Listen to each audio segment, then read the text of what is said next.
عصيه النبي الكريم أما بعد أعوذ بالله من الشيطان الرجيم بسم الله الرحمن الرحيم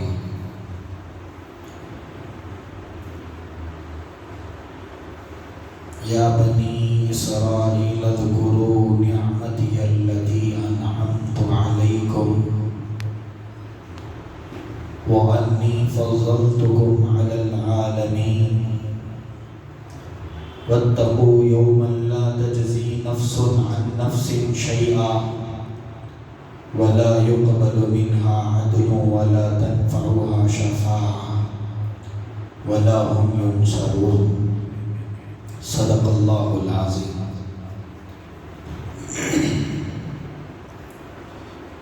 معزز مصلیان کرام، نوجوانان اسلام، واجب التکریم بزرگوں،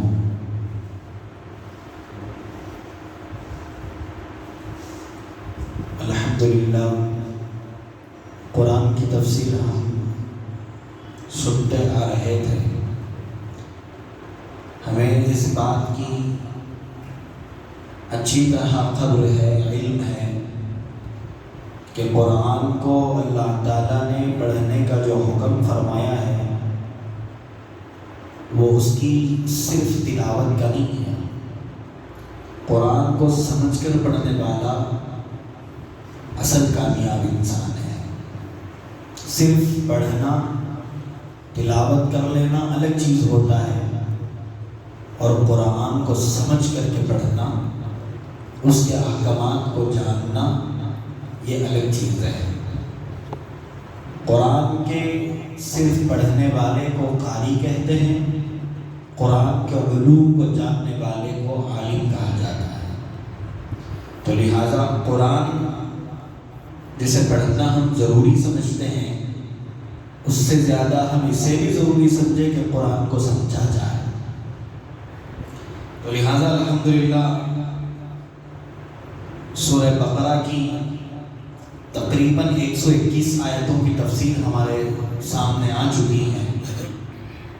اب آگے اللہ تعالیٰ فرماتے ہیں بنی اسرائیل کا تذکرہ کرتے ہوئے، یا بنی اسرائیل اذکروا نعمتی التی انعمت علیکم،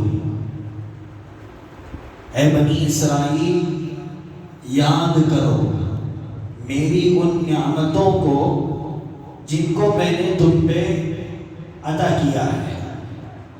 اے بنی اسرائیل میری ان نعمتوں کو یاد کیا کرو جن نعمتوں کو میں نے تمہیں دیا ہے۔ اب بنی اسرائیل کو اللہ تعالیٰ نے مخاطب فرمایا۔ اس سے پہلے میں نے بنی اسرائیل کا ترجمہ آپ حضرات کے سامنے یہ عرض کیا تھا کہ بنی کا معنی اولاد کا ہے۔ اسرائیل اصل میں حضرت یعقوب علیہ السلام کا لقب ہے۔ وہ عبرانی زبان میں اگر اس کا معنی تلاش کیا جائے، علماء سے پوچھا جائے، تو اس کا معنی یہ ہوگا، اسراء کے معنی عبد کے ہیں، بندے کے ہیں، عید کے معنی اللہ کے ہیں۔ اسرائیل کا معنی ہوا عبداللہ۔ اسی طرح جبرائیل کا معنی بھی عبداللہ، عبرانی زبان۔ اسی طرح اسرافیل کا معنی بھی عبداللہ، اسرائیل کا معنی بھی عبداللہ۔ اسرائیل کا معنی عبداللہ ہے، اور یہ لقب اللہ تعالیٰ نے حضرت یعقوب علیہ السلام کو عطا فرمایا تھا کہ یعقوب جیسے موسیٰ کو کلیم اللہ کہا گیا، عیسیٰ کو روح اللہ کہا گیا، حضرت حضور صلی اللہ علیہ وسلم کو حبیب اللہ کہا گیا، حضرت ابراہیم کو خلیل اللہ کہا گیا، اسی طرح ایک لقب حضرت یعقوب علیہ السلام کو بھی ملا، وہ لقب تھا اسرائیل کا۔ پھر حضرت یعقوب علیہ السلام کے تقریباً 12 بیٹے تھے، ایک بھی بیٹی حضرت یعقوب کے گھر میں پیدا نہیں ہوئی۔ تو 12 بیٹوں سے حضرت یعقوب کا جو خاندان چلا، حضرت یوسف، حضرت بنیامین، یہودا، 12 الگ الگ نام کے 12 حضرت یوسف علیہ السلام کے بیٹے تھے، جس کی اولاد جس سے ہوتی وہ اسی کے نام سے آگے بڑھ جاتی. جیسے یوسف علیہ السلام کی اولاد یوسفی کہلائے، یہودا کی اولاد یہودی کہلائی، بنیامین کی اولاد بنیامینی کہلائی. تو اپنے باپ کے نام سے ان کی نسلیں آگے بڑھ گئی، ورنہ تو ان کے پورے خاندان کو اسرائیلی کہا جاتا تھا. الگ الگ دیکھا جائے، یوسف کے بیٹوں کو یوسفی، یہودا کے بیٹوں کو یہودی، بنیامین کے بیٹوں کو بنیامینی. الگ الگ اگر گھرانوں کا حساب کیا جائے تو ان کے باپ سے ان کا لقب جڑتا تھا، ورنہ تو پورا ان کا خاندان جو تھا اس کو اللہ نے حضرت یعقوب کی طرف نسبت کرتے ہوئے اسرائیلی کہا. اب معنی کیا ہوگا؟ یا بنی اسرائیل، بنی ابن کی جمع ہے. جیسے ہم اپنا نام پیش کرتے ہیں محمد مبارک بن محمد فیاض، محمد یعنی بن جو درمیان میں آتا ہے، سن آف جسے کہتے ہیں، اس کی جمع بنی آتی ہے. یا بنی آدم، اے آدم کی اولاد، یا بنی اسرائیل، اے اسرائیل کی اولاد. تو اللہ نے یہاں یا بنی اسرائیل کہہ کر کے حضرت یعقوب علیہ السلام کی اولاد کو مخاطب کر کے اس میں ساری کی ساری بنی اسرائیل کو جو ہے مراد لیا کہ اے بنی اسرائیل اذکروا نعمتی التی انعمت علیکم. اے اسرائیل، اے یعقوب کے ماننے والوں، اے یعقوب کی اولاد، یعقوب کی نسل سے پیدا ہونے والوں، اذکروا نعمتی التی، میری ان نعمتوں کو یاد کیا کرو، انعمت علیکم، جن نعمتوں کو میں نے تم پہ کیا. اب یاد کرنے کا کیا مطلب؟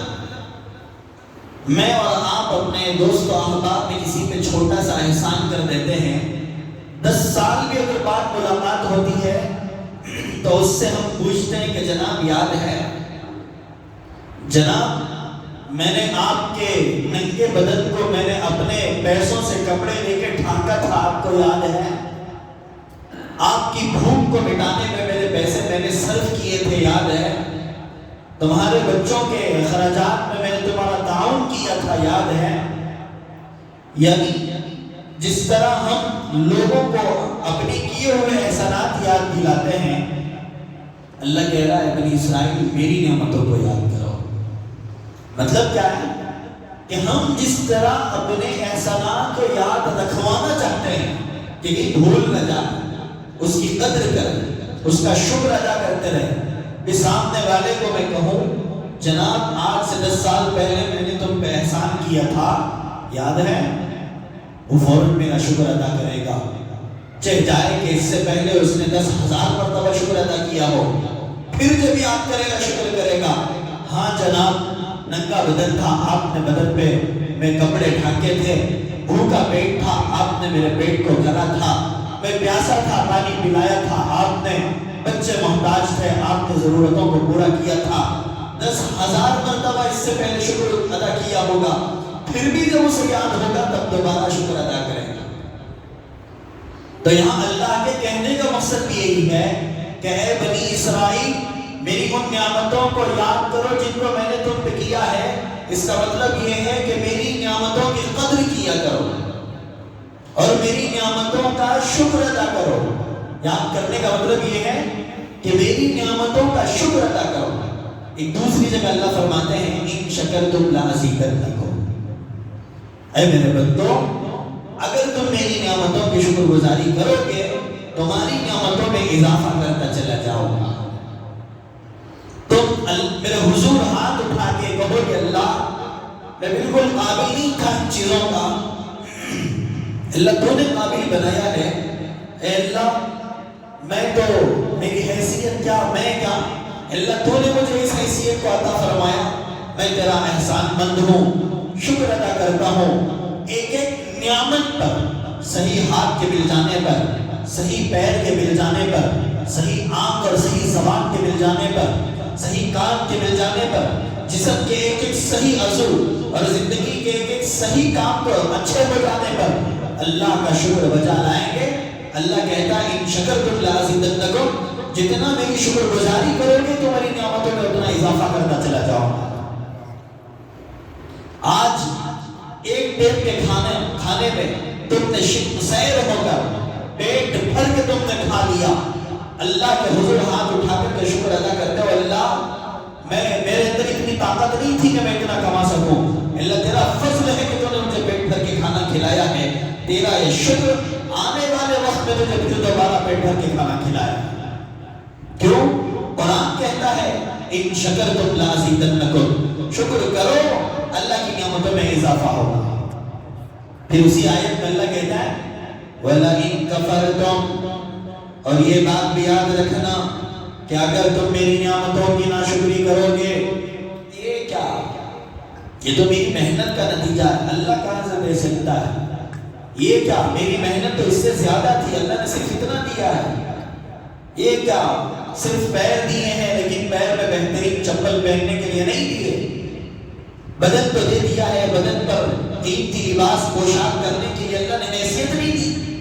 اگر میری نعمتوں کی ناشکری کرو گے وَلَئِن كَفَرْتُمْ، اور اگر تم نعمتوں کی ناشکری کرو گے اللہ کہتا ہے ان عذابی لشدید، میرا عذاب بڑا سخت ہے، میں نہیں چھوڑ سکتا، میرا عذاب بڑا سخت ہے. دنیا میں تو آسائش اور آرام کے ساتھ زندگی گزار لو گے، جب روز محشر میں میرے حضور تمہاری حاضری ہوگی اس وقت میرے عذاب کا مزہ تمہیں چکاؤں گا. تو لہذا اللہ بنی اسرائیل کو مخاطب کر کے مراد پوری نسل انسانیت کو لیتے ہیں کہ اے انسانوں اللہ کی دی ہوئی نعمتوں پر شکر کرو. اللہ کو شکر کرنے والے بندے بہت زیادہ پسند ہیں، اور شکر اور نعمتوں پر نہ شکری کرنے والے بندے اللہ کو بے حد نفرت کی نگاہوں سے اللہ ان کو دیکھتے ہیں. جیسے بارہا شاید میں نے یہ واقعہ آپ کے سامنے کہا ہوگا، مختصر کہہ کر کے آگے بڑھوں. حضرت موسیٰ جب کوہ طور پہ گئے تو ایک بھکاری ملا جس کے بدن پہ صرف ایک لنگی تھی.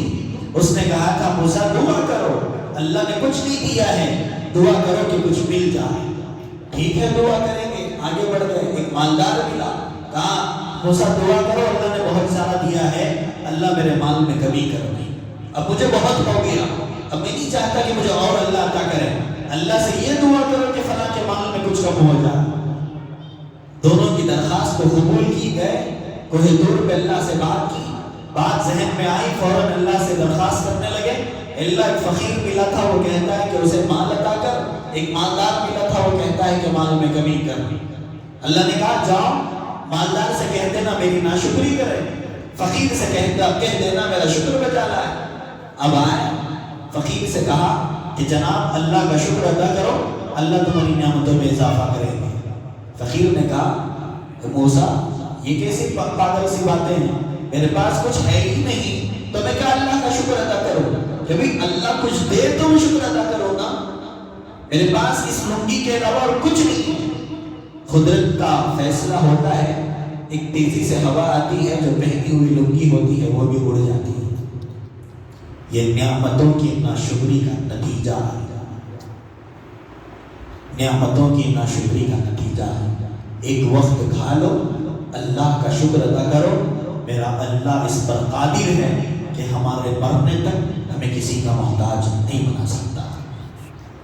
ورنہ آسائش کی چیزیں ہیں، آرام کی چیزیں ہیں، ساری سہولت کی چیزیں ہیں، دولت مند آدمی ہو، بڑا آدمی ہو، اللہ کا اگر شکر ادا نہیں کروں گا، اللہ کی قسم ایسے بہت سارے لوگوں کو ہم نے اپنی آنکھوں سے دیکھا ہے کہ چند مہینے پہلے کروڑ پتی کی صف میں شامل ہوتے تھے، لکھ پتی کی صف میں شامل ہوتے تھے، اور بڑے بڑے آدمیوں میں ان کا شمار ہوتا تھا. چند مہینے کا گزرے روڈ پہ آ کھڑے ہوئے. یہ اللہ کی ناشکری کا نتیجہ ہے، یہ اللہ کی ناشکری کا نتیجہ ہے. اسی لیے اللہ فرماتا ہے شکر ادا کرو، شکر کرو گے تمہاری نعمتوں میں اضافہ ہوگا. فرمایا اے بنی اسرائیل، اے اسرائیل کی اولاد، میری ان نعمتوں کا شکر بجا لاؤ میری ان نعمتوں کو یاد کرو جن کو میں نے تم پہ کیا ہے۔ وَأَنِّي فَضَّلْتُكُمْ عَلَى الْعَالَمِينَ، اور میں نے تمہیں فضیلت بخشی ہے جہاں والوں پر۔ بنی اسرائیل سے اللہ تعالیٰ مخاطب ہے، اے یعقوب کی اولاد، اے یعقوب کی نسل، اے یعقوب کی نسل سے پیدا ہونے والے لوگوں، اے بنی اسرائیل، میں نے تمام لوگوں پر، جہاں والوں پر تمہیں فضیلت بخشی ہے۔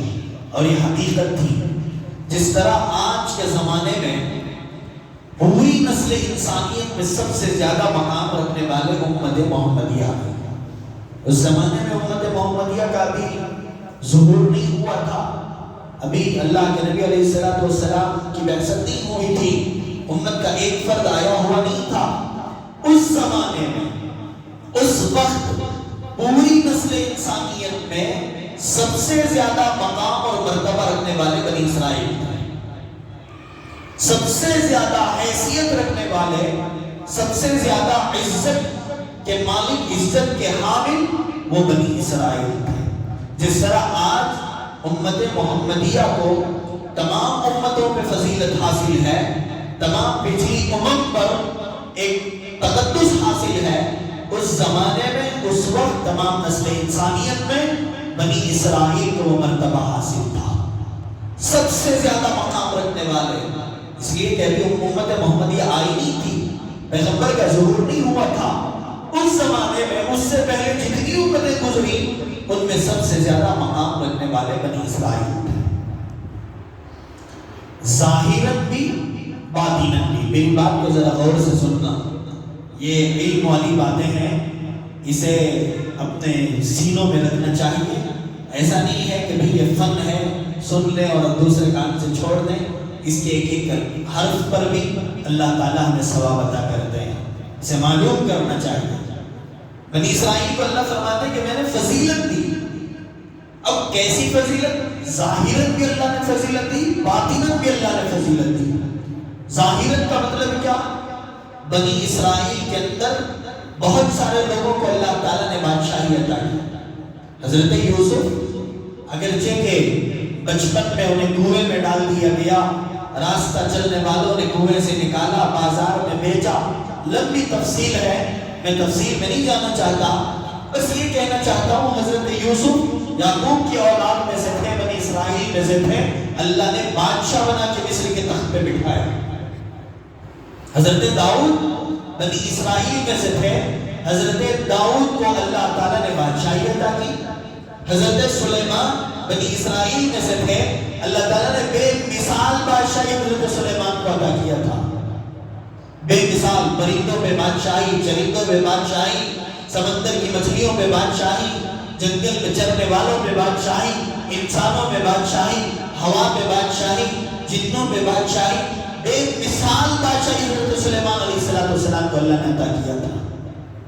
بنی اسرائیل میں ایسے بہت سارے لوگ گزرے ہیں جن کو اللہ نے بادشاہی کا تخت و تاج ان کے نصیب میں کر دیا تھا۔ یہ ظاہری فضیلت ہے۔ یہ ذات بھی میرے خاندان میں اکثر کارپوریٹر حضرات ہوں، ایم ایل اے حضرات ہوں، ایم پی حضرات ہوں، بڑے سیاستدان ہیں، رسوخ والے ہیں، باوقار آدمی ہیں، تو میرا خاندان تو میسور کے اندر جانا مانا معلوم کیا جائے گا، اچھا پہچانا جائے گا کہ بھی یہ تو سیاست کا خاندان ہے۔ یا میرے خاندان میں بڑے بڑے اللہ والے ہوں، بڑے بڑے عالم دین ہوں، مفتیان اکرام ہوں، تو اس نام سے پہچانا جائے گا کہ ان کا خاندان تو ولیوں کا ہے۔ تو یہ فضیلت ہوئی نا، یہ فضیلت ہے نا اللہ کی جانب سے۔ تو اسی طرح بنی اسرائیل کو اللہ نے بادشاہی کا تخت و تاج عطا کیا تھا۔ ایسے بہت سارے بادشاہ گزرے جو بنی اسرائیل کے تھے۔ یہ ہوئی ظاہری فضیلت جو دوسرے لوگوں پر اللہ نے بنی اسرائیل کو دی تھی۔ اور ایک ہے باطنی فضیلت۔ باطنی فضیلت کیا؟ اللہ تعالیٰ نے حضرت یعقوب علیہ السلام سے لے کر حضرت عیسیٰ تک 4000 پیغمبروں کو بنی اسرائیل میں بھیجا تھا۔ حضرت یعقوب علیہ السلام کے بعد سے لے کر حضرت عیسیٰ علیہ السلام تک 4000 ایسے لوگوں کو اللہ نے بھیجا جن جن کو نبوت عطا کی تھی، نبی بنا کر کے بھیجا تھا، تو لہذا یہ باطنی فضیلت ہے۔ اور اسی کے ساتھ ساتھ باطنی فضیلت علماء نے یہ بھی لکھی ہے کہ اللہ تعالیٰ نے آسمان سے ہزاروں صحیفے اتارے، سووں کی تعداد میں کتابیں اتاری گئی، کوئی صحیفہ ابراہیم کے حوالے، کوئی صحیفہ نوح کے حوالے، کوئی صحیفہ شعیب کے حوالے، کوئی صحیفہ شیس کے حوالے، ہر نبی کو، ہارون کو، یوشع کو، پھر اسی طرح حضرت سلیمان کو، ساروں کو جو ہے کہ صحیفہ عطا کیا گیا۔ 4 بڑی بڑی کتابوں کو اللہ نے آسمان سے نازل کیا، جن کا تذکرہ خود قرآن کہتا ہے۔ ایک قرآن کریم، دوسرا زبور، انجیل، تورات۔ ان چاروں کتابوں کو اللہ نے مقدس اور متبرک اور ساری کتابوں میں سب سے زیادہ درجہ عطا کر کے 4 کتابیں اللہ نے نازل فرمائی، اور بنی اسرائیل کو باطنی فضیلت اللہ نے اس طور پہ عطا کیا کہ اس میں سے 3 کتابیں اللہ نے بنی اسرائیل کو دے دی۔ زبور حضرت داؤد علیہ السلام کو دیا گیا، تورات حضرت موسیٰ علیہ السلام کو دیا گیا، انجیل حضرت عیسیٰ علیہ السلام کو دیا گیا۔ حضرت داؤد بھی بنی اسرائیل کے، موسیٰ بھی بنی اسرائیل کے، عیسیٰ بھی بنی اسرائیل کے۔ اللہ نے 4000 پیغمبروں کو بھیج کے بتا دیا کہ باطنی فضیلت ہے، اور 4 آسمانی بڑی بڑی کتابوں کو نازل کرنے کے بعد 3 کتابیں بنی اسرائیل کے حوالے کر کے بتا دیا کہ بنی اسرائیل کی فضیلت امت محمدیہ سے پہلے ساری نسل انسانیت میں سب سے زیادہ فضیلت ان کی ہے۔ تو پھر اللہ نے یہاں فرمایا وَأَنِّي فَضَّلْتُكُمْ عَلَى الْعَالَمِينَ، اور میں نے جہاں والوں پر تمہاری فضیلت دی ہے، تم کو فضیلت بخشی ہے، مرتبہ بخشا ہے، مقام بخشا ہے تمام جہاں والوں پر۔ سمجھ میں آ گیا نا کہ بنی اسرائیل کو ظاہری اور باطنی فضیلت اللہ نے اس طور پہ دی۔ پھر آگے فرمایا قیامت کا منظر، اور 10 منٹ تیار ہیں سننے کے لیے بشاشت کے ساتھ۔ قیامت کا تذکرہ اللہ تعالیٰ نے فرمایا وَاتَّقُوا يَوْمًا، اور ڈرو قیامت کے دن سے۔ قیامت کے ماحول کو بتانے کے لیے، یوم محشر کو سمجھانے کے لیے اللہ تعالیٰ نے بیان فرمایا وَاتَّقُوا يَوْمًا، قیامت کے دن سے ڈرو۔ وہ کون سا دن ہے؟ لا تجزی نفس عن نفس شیئا، جس دن کوئی آدمی کسی دوسرے آدمی کی کچھ بھی کفایت نہیں کر سکے گا۔ یہ ہرگز نہ سوچیں میرے ماں باپ کا انتقال ہوا، بڑا بھائی مجھے پالا ہے، بڑے بھائی نے مجھے میری دیکھ بھال کی ہے، لہٰذا اتنی محبت مجھ سے کرتا ہے، کل قیامت میں ایک نیکی کم سے کم دے دے گا۔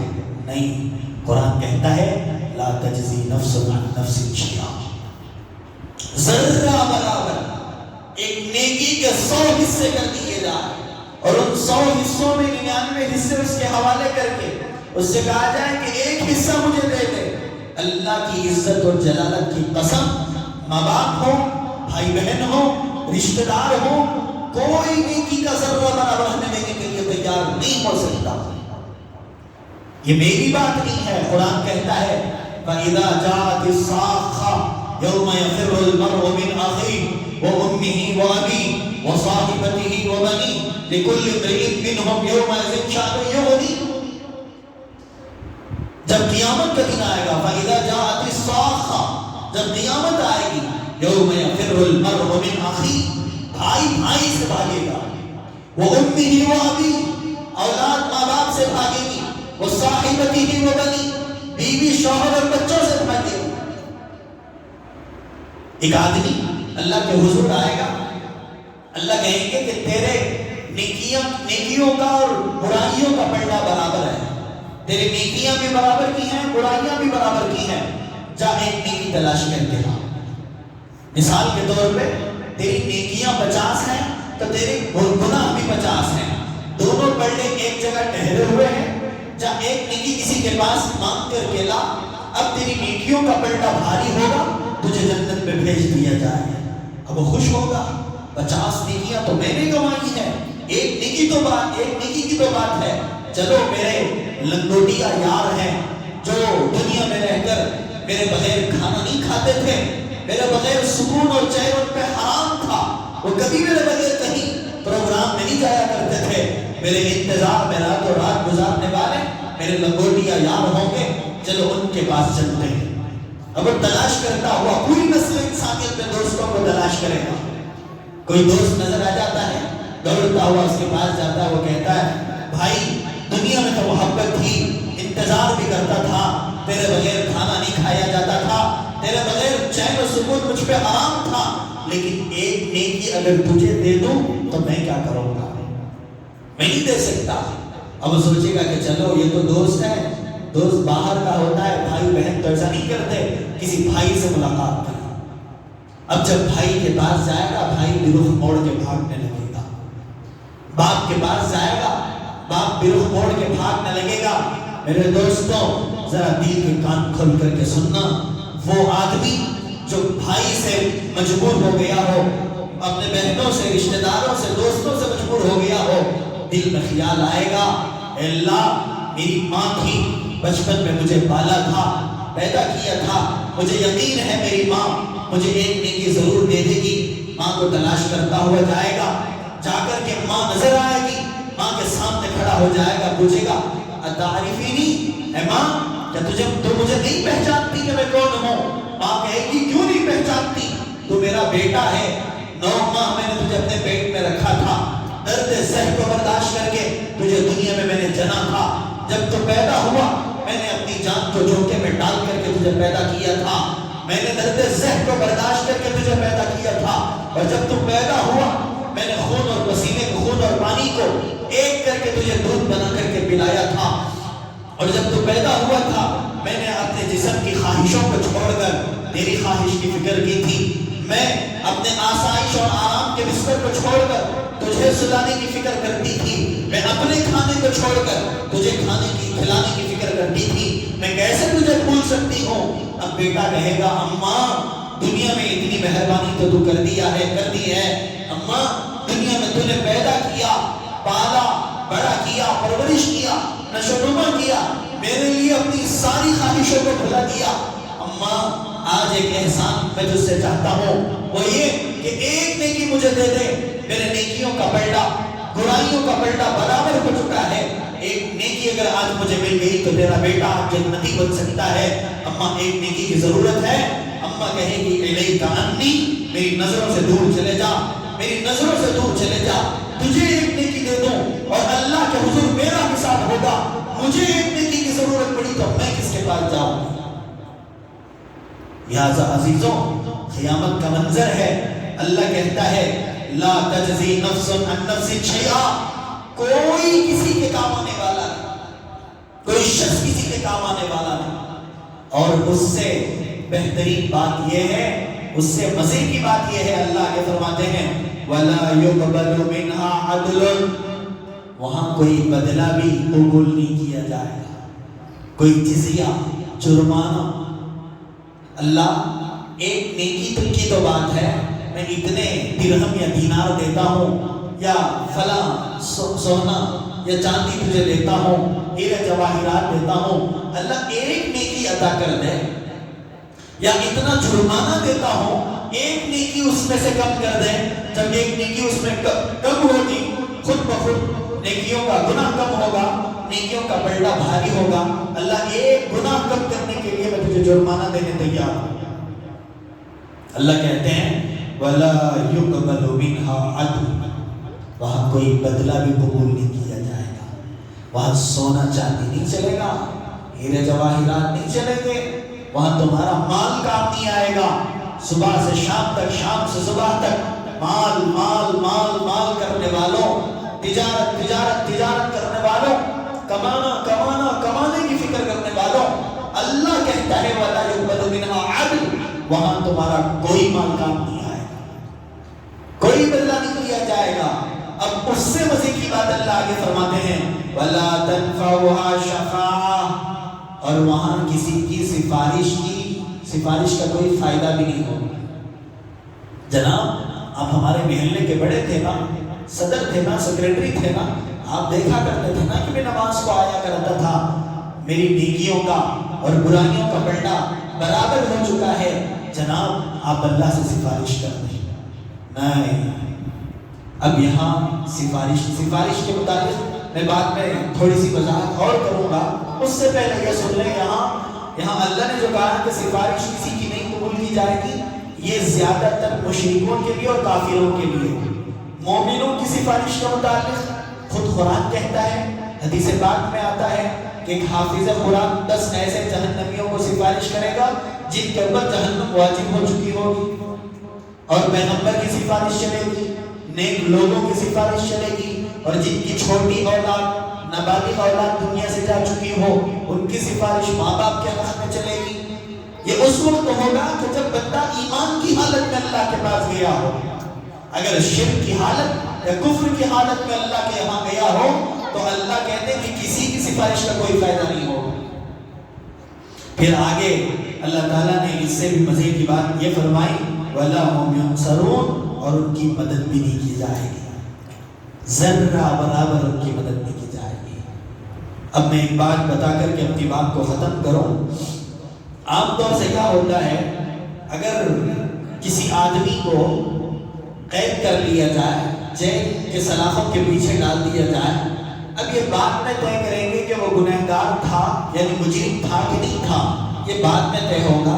پہلے یہ سمجھ لیں کہ ایک آدمی کو جیل میں ڈال دیا گیا ہے، اب اسے رہا کرانے کے لیے 3 صورتیں، وہ آدمی کو واپس بیل دلانے کے لیے، رہا کرانے کے لیے، جیل سے چھٹکارا دلانے کے لیے 3 صورتیں ہوتی ہیں۔ سب سے پہلی صورت کیا کہ بھئی اس کا کوئی ضامن بنے۔ ضامن کا مطلب کیا کہ وہ جا کر کے اس کا ضامن بن جائے کہ جناب میں اس کی ضمانت لیتا ہوں، آپ جب کہیں گے، جہاں کہیں گے میں حاضر کروں گا، میں اسے لے کے آؤں گا، جس کورٹ میں اس کا فیصلہ دائر کیا جائے گا اس کورٹ تک پہنچانے کی ذمہ داری میری ہوگی، اور جب آپ اسے انکوائری کریں گے، تفتیش کریں گے، جہاں آپ اسے کہیں گے میں لاؤں گا، میری ذمہ داری میں اسے دے دیں۔ یہ بیچارہ جیل کے پیچھے رہنے کے لائق نہیں ہے، یہ معصوم ہے، میں اس کا ضامن بنتا ہوں، کل اگر یہ بھاگ گیا یا کہیں چلا گیا تو لہٰذا اس کی جگہ میں جیل کی سلاخوں کے پیچھے اپنی سزا کاٹوں گا۔ جب ضامن بنتا ہے آدمی تو کوئی قیدی رہا ہو کر کے باہر آتا ہے۔ ایک صورت ہوئی یہ۔ دوسری صورت، اگر حقیقت میں اس نے کوئی جرم کیا ہے تو جرمانہ دے کر کے رہا کروایا جاتا ہے کہ بھئی یہ اس کا جرمانہ ہے، حقیقت میں اس نے جو ہے مرڈر کر دیا یا زنا کر دیا یا فلاں اس سے جرم ہو گیا، یہ اس کا جرمانہ ہے، یہ جرمانہ دے کے ہم اسے لے کر جانا چاہتے ہیں۔ یہ دوسری صورت ہوئی۔ تیسری صورت یہ ہے کہ کسی بڑے سیاسی آدمی کو، بارسوخ آدمی کو، بااثر آدمی کو، پاورفل آدمی کو لے جا کر کے اس کی سفارش کی جاتی ہے، جناب آ کر کے کہہ دینا میرے بیٹے کو پکڑ لیا گیا ہے، آپ اگر آ کر کہیں گے تو میرا بیٹا چھوٹ جائے۔ ہوتا ہے نا کہ بھی کوئی بڑا آدمی ہے محلے کا، شہر کا، اسے لے جا کر کے لوگ چھڑا لیتے ہیں۔ تو یہ 3 صورتیں، ایک ضمانت، دوسرا جرمانہ دینا، تیسرا کسی کی سفارش کا۔ لہٰذا اللہ تعالیٰ نے تینوں شکلوں کو قرآن میں بیان فرما دیا کہ وہاں ضمانت بھی نہیں چلے گی، لوگ جا کر کے ضمانت پوچھیں گے ماں باپ سے، بھائی بہن سے، رشتہ دار سے، وہ دور بھاگتے چلے جائیں۔ فَإِذَا جَاءَتِ الصَّاخَّةُ يَوْمَ يَفِرُّ الْمَرْءُ مِنْ أَخِيهِ وَأُمِّهِ وَأَبِيهِ وَصَاحِبَتِهِ وَبَنِيهِ۔ اب کسی کی ضمانت کا کوئی حال نہیں، ضمانت بھی نہیں چلے گی۔ پھر دوسری صورت کا جرمانہ دینا، لوگ جرمانہ دے کر کے قیدیوں کو رہا کراتے ہیں۔ اللہ کہتے ہیں کہ وہاں کوئی بدل بھی نہیں چلتا، وَلَا يُقْبَلُ مِنْهَا عَدْلٌ، وہاں بدل بھی نہیں چلتا، جرمانہ بھی نہیں چلتا۔ جرمانہ لے کر کے جہنم سے چھوڑ کے جنت میں جانے کی اگر کوشش کر رہے ہیں، اللہ کہتا ہے وَلَا يُقْبَلُ مِنْهَا عَدْلٌ، وہاں وہ بھی نہیں چلتا۔ اب یہاں تیسری صورت یہ ہے کہ کسی بڑے آدمی سے سفارش کرایا جاتا ہے، اللہ کہتا ہے کہ وہاں سفارش بھی نہیں چلتی۔ لہٰذا یہ دنیا کا اصول ہے کہ ضمانت سے، سفارش سے، جرمانے سے ہم قیدی سے تو رہا ہو سکتے ہیں، لیکن لیکن اللہ کے یہاں سوائے ہمارے اعمال کے اچھے ہونے کے کوئی دوسرا راستہ نہیں۔ ہاں اللہ کسی پہ رحم کر دیں، کہہ دیں کہ چلا جا جنت میں، یہ اللہ کی مہربانی کی بات ہے، ورنہ اللہ پوچھ دیں کہ تو نے کیا کیا تو سمجھ لینا چاہیے کہ ہم اٹک گئے۔ کیوں؟ 50,000 سال کا ایک دن ہوگا، ایک دن 50,000 سال کے برابر ہوگا، اور اللہ پوچھ لیں کہ یہ کیا، یہ کیوں، تو سمجھ لینا کہ ہم بس جہنم میں جانے والے ہیں۔ تو لہٰذا علماء نے لکھا ہے کہ جب بھی جہنم کا یہ منظر ہمیں یاد آئے، اللہ سے فوراً آسان حساب کی دعا کرنا ہے۔ اللہم حاسبنی حسابا یسیرا، اللہم حاسبنی حسابا یسیرا۔ اپنی نمازوں میں دعا کریں، نمازوں کے بعد دعا کریں۔ پھر جب بھی جہنم کا منظر ہمارے سامنے آ جائے، جب بھی جہنم کا ماحول ہمیں یاد آ جائے، فوراً اس دعا کو پڑھ لینا چاہیے، اللہم حاسبنی حسابا یسیرا۔ کیا مطلب ہے اللہم حاسبنی حسابا یسیرا کا؟ کہ وہی بندہ آئے، اللہ کے حضور کھڑا ہو اور اللہ کہے کہ بھئی چلا جا جنت۔ یہ ہے حاسبنی حسابا یسیرا۔ اگر ذرہ برابر بھی اللہ پوچھ لیں کہ یہ کیا، تو سمجھ لینا کہ جہنم کے کئی دن ہمارے کٹنے والے ہیں۔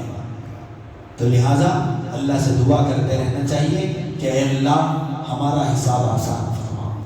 دنیا کا جو دنیا میں اعمال ہم نیکیاں یا برائیاں کر رہے ہیں، زندگی دنیا کی جی رہے ہیں، اللہ حساب دینے کی صلاحیت تو ہمارے اندر نہیں ہے، ہمارے اندر اتنی طاقت نہیں کہ تیرے سامنے کھڑے ہو کے تیرے سوال کا جواب دے سکے۔ اے اللہ کمزور بندے ہیں تو ہمارا حساب آسان فرما۔ یہ دعا کرتے رہنا چاہیے، کریں گے انشاءاللہ۔ اللہ تعالیٰ ہم سب کے حساب کو آسان فرمائے، اللہ تعالیٰ اعمال خیر کرنے کی توفیق عطا فرمائے، اعمال بد سے ہماری حفاظت